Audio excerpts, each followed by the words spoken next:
3 years ago, I started writing a script for a longer piece where I would explore my thoughts about separating the art from the artist. 3 years ago.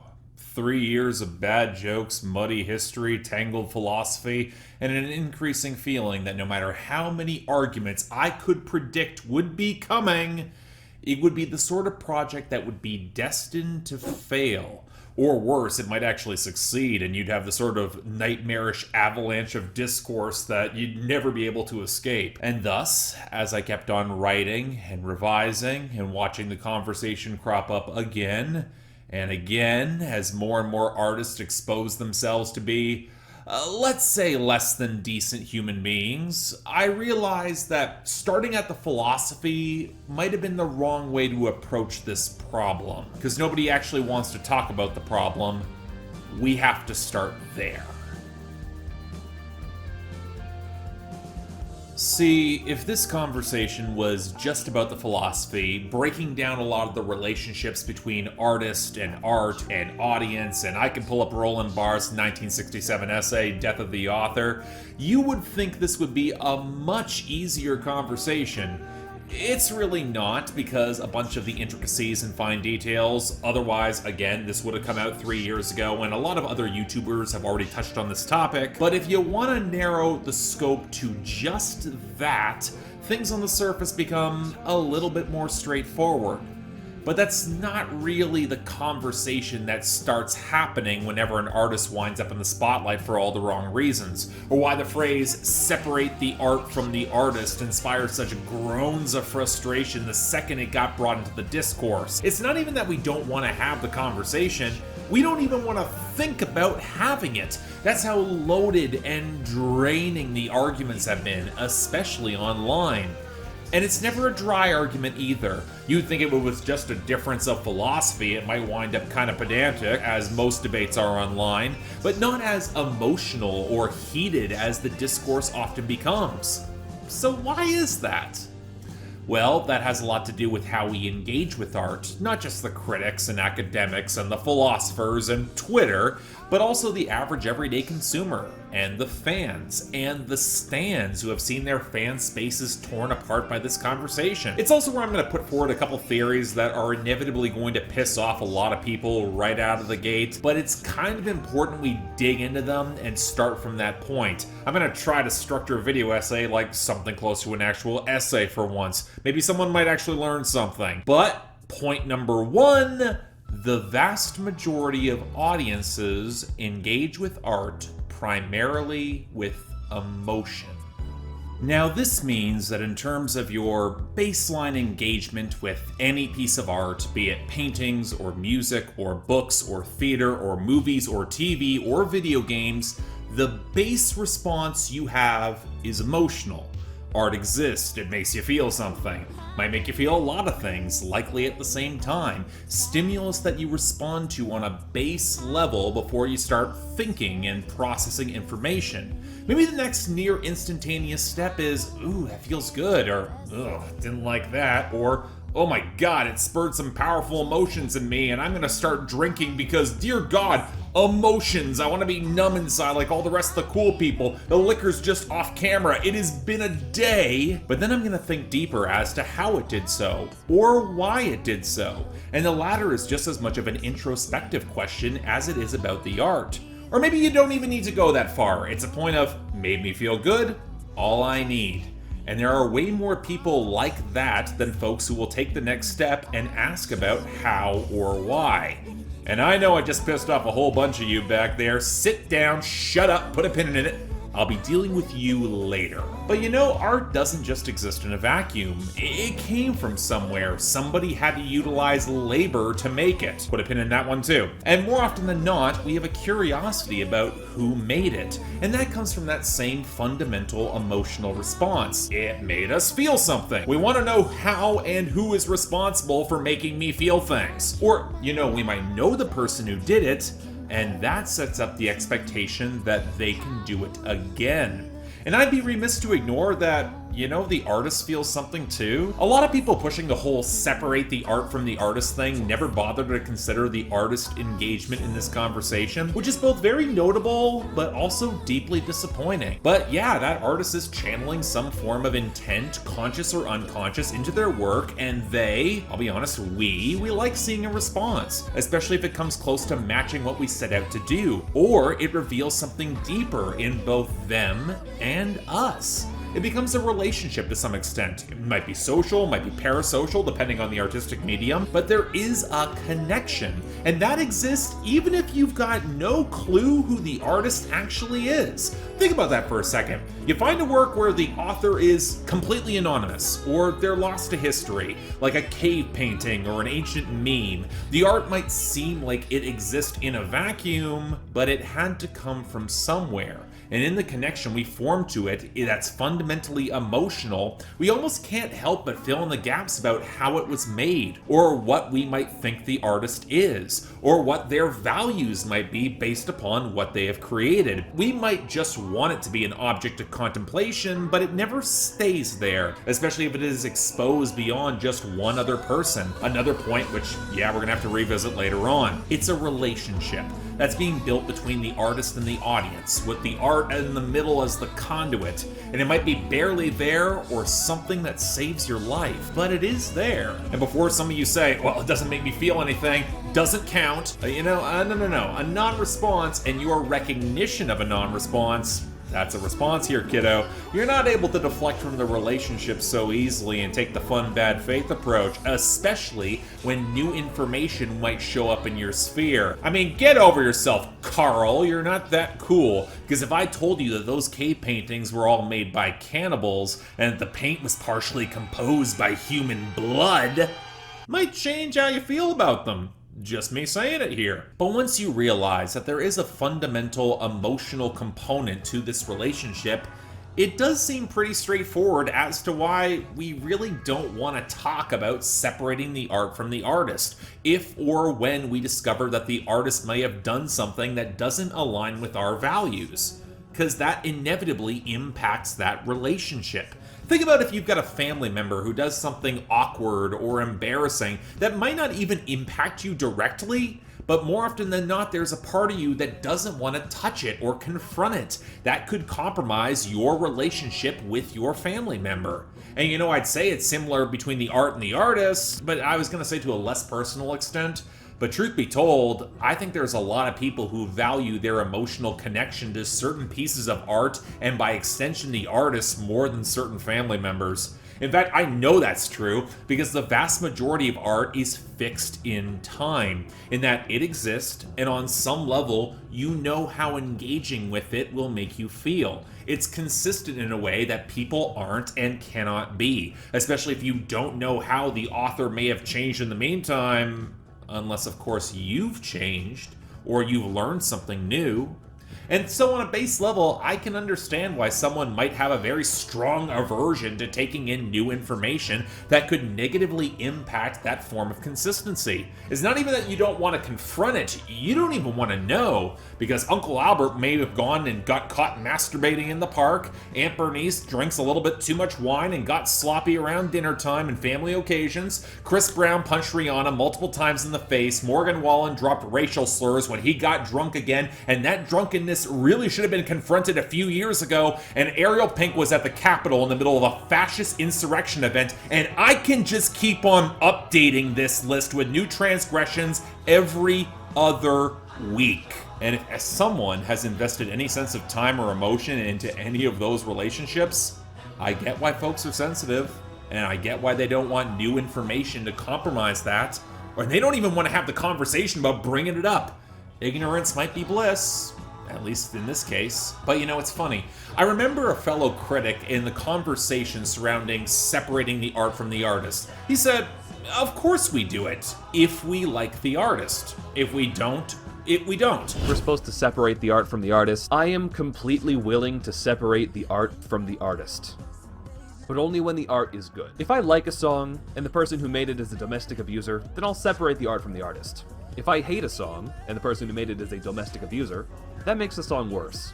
I'm completely open about the fact that I hold this double standard, and this is clearly how everyone operates in practice, so I think we'd all just be happier if we admitted it. Everyone likes that new Doja Cat song, even though it's produced by an alleged rapist. We all still listen to the Beatles, even though John Lennon beat his wife. And absolutely no one is listening to Don't Wake Me Up, because it is fucking terrible. It's the argument of convenience, of how the vast majority of people will engage with the consistent elements that bring them, well, I'll be honest, bring us some form of emotional respite, whatever its form might be in a constantly changing world. It's the, oh God, let me have this argument, where we can ignore what Uncle Albert and Aunt Bernice might do that we don't like so we can maintain the relationship. And then we can go out for brunch when brunch will eventually return, and then they will argue with us of why we don't start answering and returning their text messages. Now, it is entirely possible that you do not care and you genuinely do believe in separating art from the artist.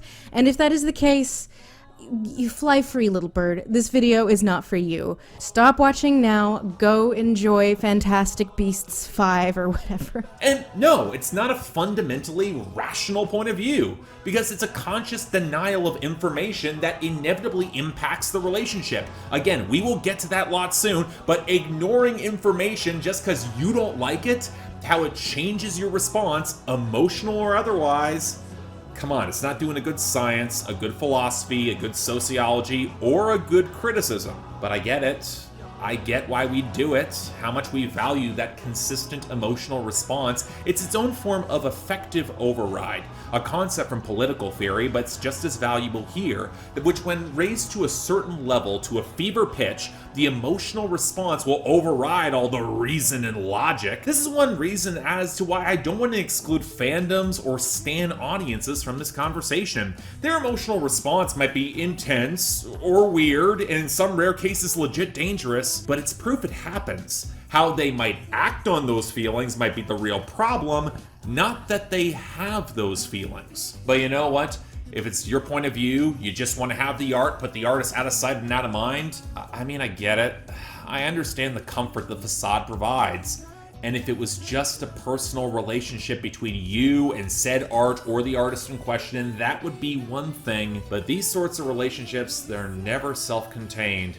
And while some people can just live in pure denial forever, the fact is you can't really get away from new information, especially in the modern age. And you're making a conscious choice to disregard it when it shows up. Thing is, you might base your desire to maintain a relationship in the emotion, but justifying why you do so is a different animal. Especially as, again, at some point we live in a society, actions have consequences, even if they might seem insignificant in your own personal scope. But it's worth dealing with some of those justifications preemptively anyway, the part of this I don't want to deal with. And the next reason that nobody really wants to have this conversation, part 2. Claims of emotionlessness, objective criticism, and the bad philosophy around it. First, yes, I know, bit of a tangent, and it is the product of me trying to cover my ass early from a very specific type of argument, and then exposing myself to a crowd that are not trying to have this conversation as well for very different reasons. But they'll show up in this mess anyway, and that means, yeah, we're dealing with this motley lot, and I'm gonna be confrontational about it because frankly, I like keeping the same energy I have already received in passing from this quarter. The one reason I mentioned early on that our primary engagement with art is spurred on by emotion, which again, true for the vast majority of people, if not everyone, is because there's inevitably going to be some guys, and it is always guys, who are annoying and pedantic and insisting otherwise. If you've already posted a comment about this before I got to this point in my script, you are that person, you make the discourse a living hell, and I'm also starting to think that might be the point. And you don't want to hear that side of the conversation and what that says about you. But again, I get it. I think at a lot of points we want to be the person that can divorce themselves from any emotion in the discussion of art, because life becomes a lot easier going on from that point, especially if you're a guy claiming a position of expertise in the industry. If you think that the art object in a closed system where it just exists to be contemplated, and ergo the artist does not matter, and that your personal emotional response, supposedly, does not factor in, makes the conversation way simpler, at least at first. Now, this is also where you're going to encounter people who believe that once you've stripped out the emotional response, or the bias, you can then judge art objectively through a set of refined standards to ascertain its purest aesthetic value. And do we have that clip from Dead Poet Society? A sonnet by Byron might score high on the vertical, but only average on the horizontal. A Shakespearean sonnet, on the other hand, would score high both horizontally and vertically, yielding a massive total area, thereby revealing the poem to be truly great. As you proceed through the poetry in this book, practice this rating method. As your ability to evaluate poems in this manner grows, so will your enjoyment and understanding of poetry.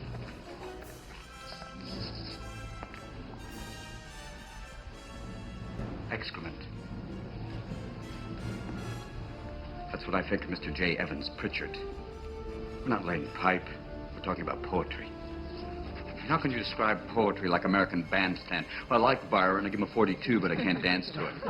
You see this argument in a lot of forms, especially online, but in essence it operates on an appeal to reason, standards, logic, all that jazz that a certain brand of liberals love, but that kind of falls apart at the seams whenever you actually dig into it, mostly because the standards all had to come from somewhere, and as such, they're not purely objective in their mere existence. And given that Jack Sane and Patricia Taxon already did a masterful job breaking through this false veneer of objectivity a few years ago, the creation of a rule still creates an influx of artists looking to usurp it, and that then makes whatever rule is being usurped completely inadequate for the purpose of critique, which I'm assuming is the goal here. Like, if you just want to be incredibly shitty at art criticism, then I guess this argument doesn't really apply.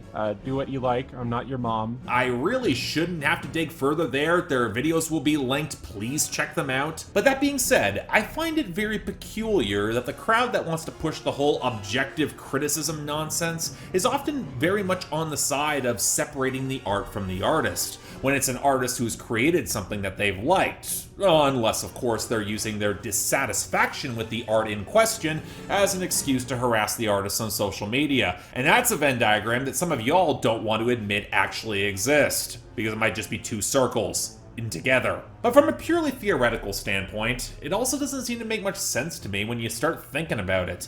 If we acknowledge that art had to be created by something or someone with intent, doesn't just spontaneously happen, argument of practicality, and again, that said art can be examined with rational thought and description, which I actually agree with. It builds off that foundation of emotion in order to justify and explain it, but in observation, you can make reasoned analysis, maybe even a deeper interpretation, but there is a causal information relationship that's been built. Art came from the artist, so wouldn't you want more data on them? Especially if it provides relevant context into their work, consciously or unconsciously? Given that a lot of these folks tend to bring up a lot of modernist logic and reason and the scientific method and genre tropes and an almost monastic commitment to observation of information, where the straightforward text is held above everything else, wouldn't you want that added context about what actually shaped the author? Who they are, what they might have done? Yeah, it's new information, probably a complexifier, and it absolutely is not the be-all and end-all, we'll get to that, but think about what it could reflect, what we could learn, a new dimension for the experiment,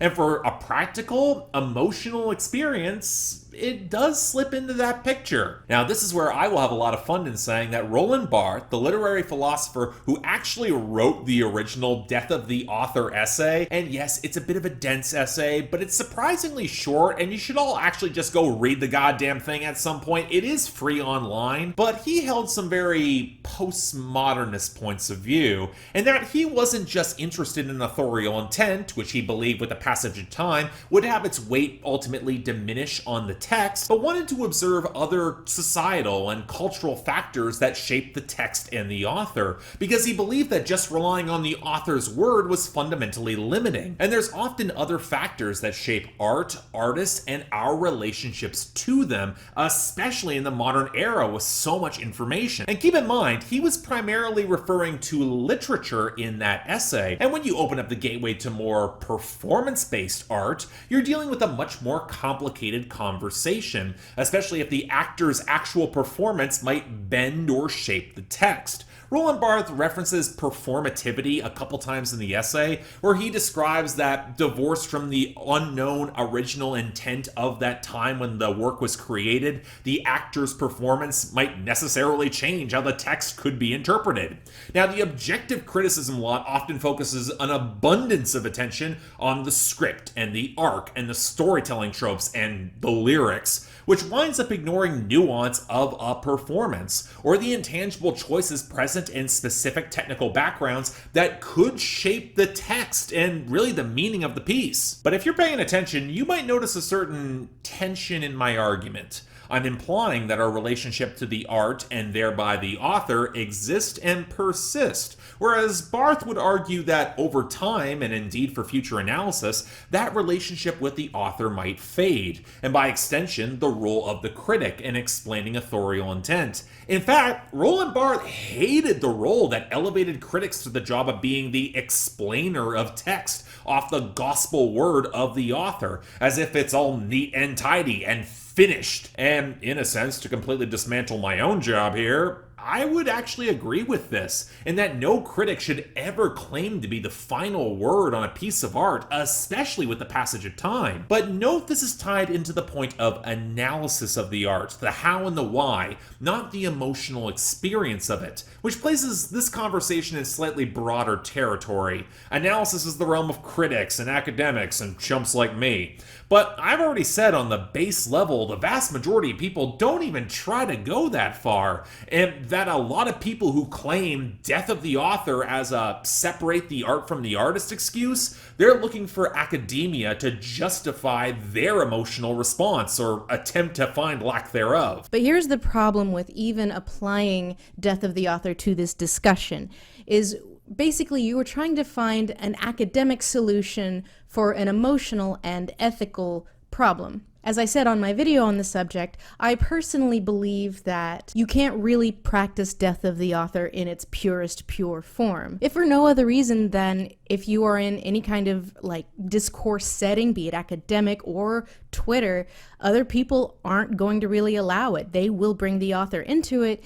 and that is going to introduce subconscious biases, which is of course going to affect your reading of the text, no matter how hard you try to be unbiased or whatever. Again, it's a willful choice to deny information, which is, again, not me saying the author's word or life is gospel, but if its context that it provided can be illuminated and transformative to the emotional experience. But that denial they have, it does a lot of work for them, operates on a similar point of convenience, albeit framing it all with a shaky faux intellectual foundation that can be flipped on and off when they want to include more information or exclude information to support their points. And that's also, sadly, one big reason I get why people don't want to have this conversation, because we do have some bad faith hypocrites out there who are claiming that they aren't emotional and that you're not being rational if you don't agree with their very blunt, text-driven, observational analysis.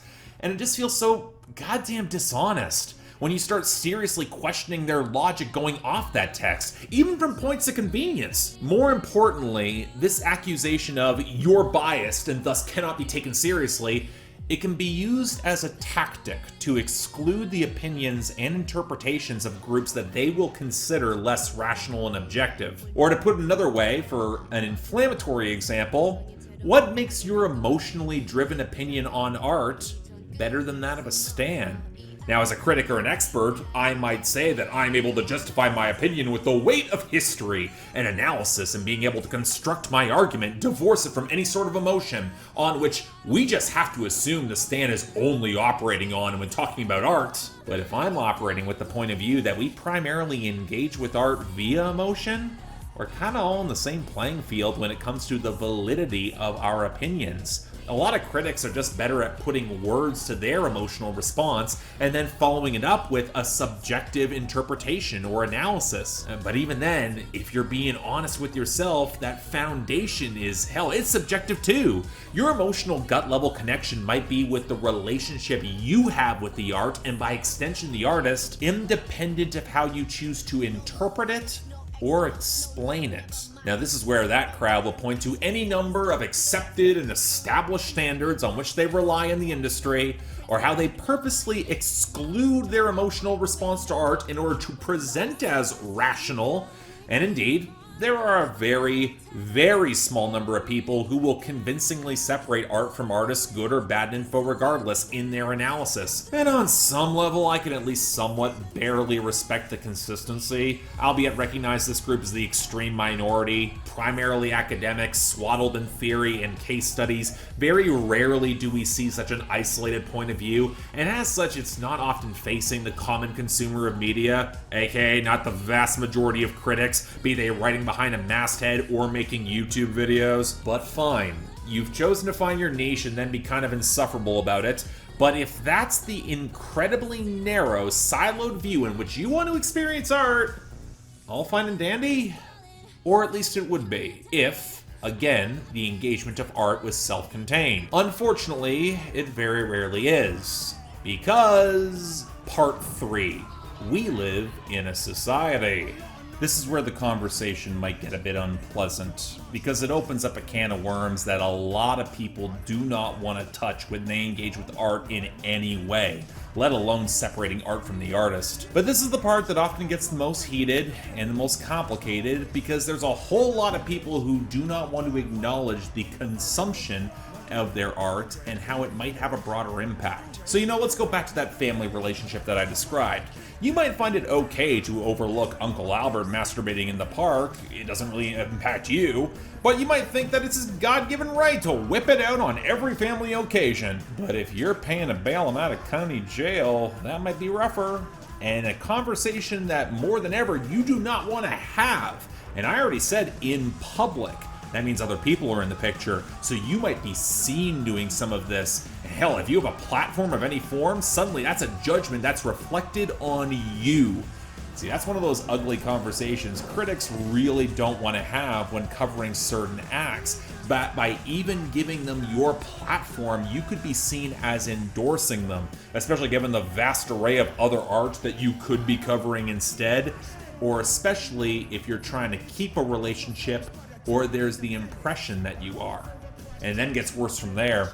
I mentioned early on that someone had to utilize labor to make art, which means that in the vast majority of cases, that becomes commodified. That art can be sold in some form, be it a tangible object or a performance. And since we live in a capitalist society, you thought it'd be a left-leaning video essay without the critique of capitalism. Y'all thought wrong! You better believe that there is an entire industry out there that wants you to not think about that process, so you keep on buying. I think it's called commodity fetishism or something. But spoiler alert, it works. If you discover that a brand or a company, like a bank or something, did something bad or unethical, it isn't surprising. People just kind of shrug and go, yep, that's how banks roll. And maybe you'll close your account and go to a different bank. But the reality is that you probably don't care enough to even do that much, because unethical multinational corporations doing terrible things to people in the name of profit is just kind of the world. You don't have the brain space to care about all of them. Just in music, record labels have whole PR departments built to elevate the artist persona, but also to cover up the abuses of artists, both inflicted by and on them, with the underlying rationale that said artists can produce more valuable commodities than the people they abuse, or that the artist could be abused to create great commodities. The root of the best art only comes from pain. It's nestled into that, and it's a poisonous cultural attitude that's far bigger than this essay. We might get to that later, because really that's in every industry. Because even if the artists don't want to admit it, as of time of recording, art's an industry, and we're a part of it if we want to experience art, and if the artists want to eat. And yet it goes further, because a lot of industries under capitalism are reinforced by systemic societal inequalities, which then reverberate in both the artist's experience and the art they create. Even if it's just bubblegum pop music, the fact that it's allowed to be just bubblegum, get popular because of it, and then specifically call itself bubblegum pop in comparison with others, that's often overlooked. And even then, the racial coding of genre, especially considering how much genre is coded marketing, It's a much more layered and messy conversation, another one I probably should take up later, but especially when it reinforces inequalities, it's in the picture here too. And in most mainstream art discourse, my god, we don't want to think about this added complexity. Keep the politics out of my art. I only want to talk about the frame rate and the script and the gears and the camera detail and technical details that can serve as my willful denial that art comes from the human experience. That might make my head hurt. I just want to consume. Hell, most people don't want to think about these sorts of overarching systems to begin with in a lot of their regular lives. Forget art, especially if they feel like they're doing something wrong by participating or they can't impact any sort of real change. So tack on how there's no ethical consumption under capitalism to an emotional relationship that you might have to art and by extension the artist. I get why people don't want to talk about this. Now, I should also mention that, like most French philosophers of the time, Roland Barthes, he might have had some very strong postmodern leanings, but there was also strong Marxist leanings as well, with Death of the Author partially designed to highlight said capitalist system that will elevate the artist and the auteur, produce a singular voice to define the narrative, which he describes as the author's empire, rather than see the coding of the systems around it that might have enabled it, to say nothing of the critics with the power to then explain the author. And I think Roland Barthes might be kind of disgusted to see a certain crowd use Death of the Author as a disingenuous justification to keep on consuming without any thought of that system, even if it is a very interesting tell, especially from the objective criticism set. I mean, think about it. If art can reach such a standard of perfection, so can the critic. Ergo, it elevates the critic's status and that critic's capital and creates a hierarchy of opinion where you can marginalize or silence the dissenting voices who observe that such a hierarchy is constructed and fundamentally unequal. And yet a capitalist system just loves to reinforce those hierarchies, so you keep on consuming. That's why a lot of these objective criticism types can come across as so reactionary whenever material or archetypes that are outside of their established paradigm of what they see in the world when they show up, or while they'll rant about SJWs infiltrating my art, because they see someone potentially pulling the floor out on their platform, especially when those new voices might have been marginalized by them before. At least to them, these new people are not in their proper place. And yet it goes further still. There's a moral component to this. Yeah, I mostly skated around this part of the conversation about what an artist might do to prompt this whole messy debacle, but the truth is, it's fluid to the time and place in society in which we live, where even the proximity to that event might shape or dull how you feel over the course of days, or months, or years, or centuries. More importantly, this is a conversation that's been happening for decades, not just now. Morality and the accountability that must stand alongside of it, it evolves within a society. It's changing near constantly, and whether you choose to reinforce it or buck against it, that's making a choice, and making a moral decision, especially if it's on a public platform and could prove influential. But as an adult, you're expected to be an ethical consumer of media, and it's somewhat inevitable that some people resent that, because consuming media the way children do is comforting. And we all have platforms now. That's another point that makes the whole objectively separate art from artists so attractive. It conveniently lets you sidestep any moral question in consumption, because you're just considering the art without emotion, not the artist or the system from whence it all sprang. And I will add on to my previous point, this is kind of a fundamentally individualist and maybe even conservative point of view, not just shutting out the voices in the systems that would highlight your choice to engage with art, but consciously denying their existence to serve yourself, which enables you to keep on consuming away, the system to keep on chugging, consequences be damned. After all, you can't regulate evil. Hell, you think people want to have conversations about the systems in which they live? Ask them to justify their morals in their choices. Gets a lot messier, especially when the emotional component tied to art, it's still very much there. It gets personal. And I shouldn't have to say this, but I will anyway. It's not black and white. I'm not judging you. These sorts of moral justifications that we all make, they're bargaining within shades of gray. And in a season of The Good Place, they had the great realization that individual moral choices, they are impacted by systems so far often beyond our own control, and it's infuriating. I'll say it again. Actually, let me bring together a better example. In 2015, rapper B. Dolan released a song called Who Killed Russell Jones, more of a spoken word piece set to minimal music, and it was examining the open question of who can really be held accountable for the overdose of Old Dirty Bastard. Whether or not there was a larger societal responsibility to have said or done something in order to pull him back from the brink. And the song doesn't hold back. It targets fellow Wu-Tang Clan members, concert promoters, label executives, the judge that sentenced him to jail instead of rehab, even the fans who engage with the art regardless of the deeper questions of what it meant coming from him at that time. And as a piece, it's cutting, it's heartbreaking, especially as B. Dolan shows his own praise of that man by the end of the song. But it also speaks to a larger societal responsibility in the creation, the promotion, and the consumption of art that most people never want to touch. Hell, you could argue to the most callous conservative, or really just the average person looking for an excuse, that was a death. Old Dirty Bastard's death was regrettable but inevitable. Ultimately, his individual responsibility, thoughts and prayers.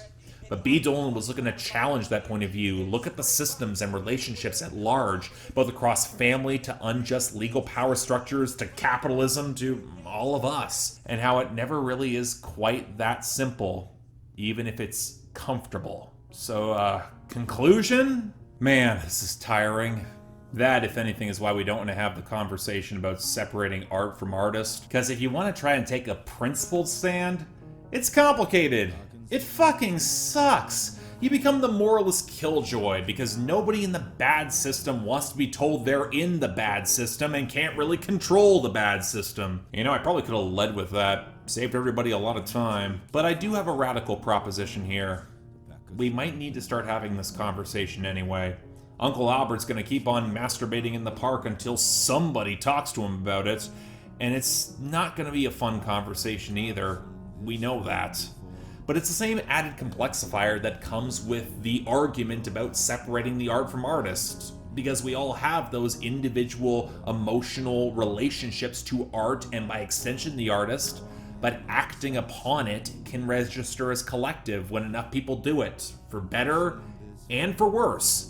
And part of this comes with how we engage with art and the artists within a society. If you don't have a platform, or you think you don't, and you believe that you can steal an artist's work on a torrent platform, or maybe steal it, or just engage in the privacy of your own home, and by that method you avoid any material tie to the artist, I disagree, but I get it. We all find our opiates in our own way, especially in these times.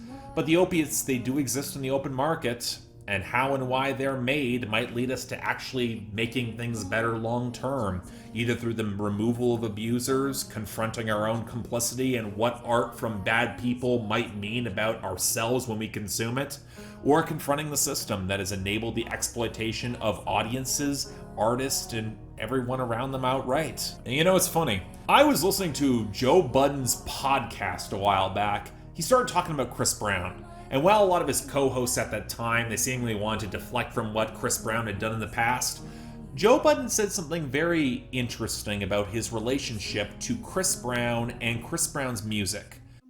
I don't really like his past.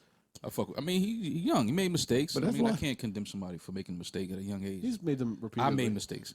We all he hasn't made that mistake. Chris Brown, to our knowledge. Chris Brown makes me confront demons inside of me. Like, he makes me think of, like, why my brain is thinking this way. Like, Chris will make you look in the mirror. Because Chris, sometimes you look, Chris just be like, just cheer for that nigga, man. And then you start looking at you like, wait. am I allowed to like this nigga? Yes. Well, I can't keep saying that. I get it. But yes, Chris, from a mistake 10 years ago, sometimes he makes amazing music that makes you question. Amazing artist. He's an amazing artist.